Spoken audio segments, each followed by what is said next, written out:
Olá, você é doador de órgãos? Já pensou sobre o assunto? Sabe quantas vidas podem ser salvas a partir de um único doador? O Papo com Ela de hoje fala exatamente sobre esse assunto. E a gente começa assistindo a reportagem feita por Júlia Graminho. A negativa familiar, aliada à falta de conhecimento sobre a irreversibilidade da morte encefálica, entre outras questões, estão entre os principais motivos para que um órgão não seja doado no Brasil. Apesar do aumento dos números de doações, o país ainda está abaixo do esperado. Segundo o Ministério da Saúde, em 2016, foram 24.958 doações, alta de 5% em relação ao ano anterior. Mas, apesar do crescimento, a resistência de doação de órgãos por parte das famílias ainda é um desafio. Tem muita gente que realmente quer doar os órgãos, tem família que não quer, a gente respeita, claro, né? Então, a abordagem que tem que explicar para a família o paciente não vai ficar deformado porque retirou os órgãos, não vai ficar, na hora de enterrar ele estará exatamente igual, né?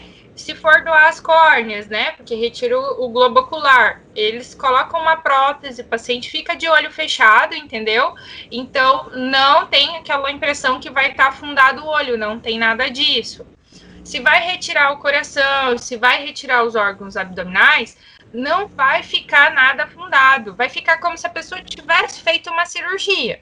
E vai colocar a roupa por cima e não vai aparecer nada. Então, o paciente não fica deformado para poder ser velado e enterrado, tá? Ele vai ficar como se nada tivesse acontecido. Os dados também apontam que em 2016, cerca de 35 mil pessoas esperavam por transplante, mas mais de 2.000 pessoas morreram aguardando essa doação.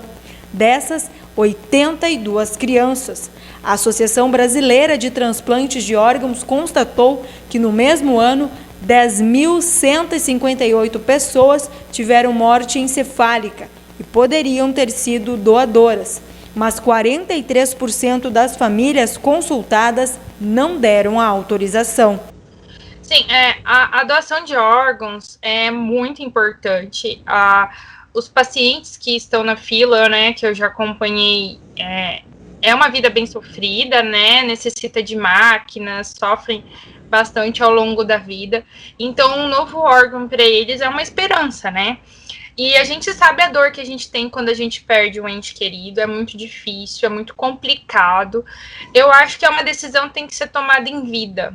Como assim? Aqui em casa a gente conversa, eu e meu marido. Eu já falei, se eu puder doar os meus órgãos, se eu vier a falecer, né, muito precocemente, ou enfim, que eu possa doar, eu sou uma doadora. Ele também fala a mesma coisa. Então, eu acho que é importante a gente conversar em casa.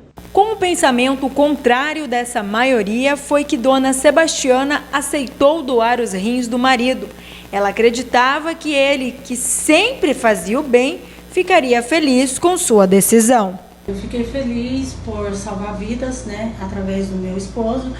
E na época a família dele não aceitava, ninguém queria concordar em assinar para a doação, né?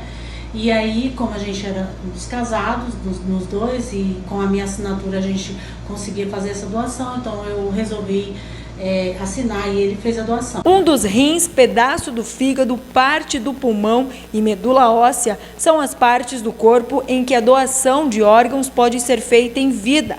Para ser um doador de órgãos, é necessário preencher alguns requisitos e respeitar alguns procedimentos.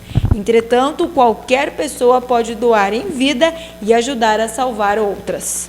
Hoje, em nosso estado, nós temos 20 processos em andamento, ou seja, 20 pessoas que estão aptos, deu uma compatibilidade, aquela compatibilidade primária, né?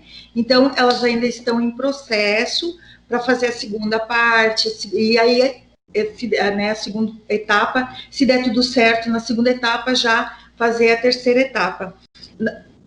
nós temos 20 pessoas, então, que estão aptas. Dessas 20 pessoas, 2 já doaram, já deu compatibilidade total, já fizeram a doação e os pacientes que receberam estão bem.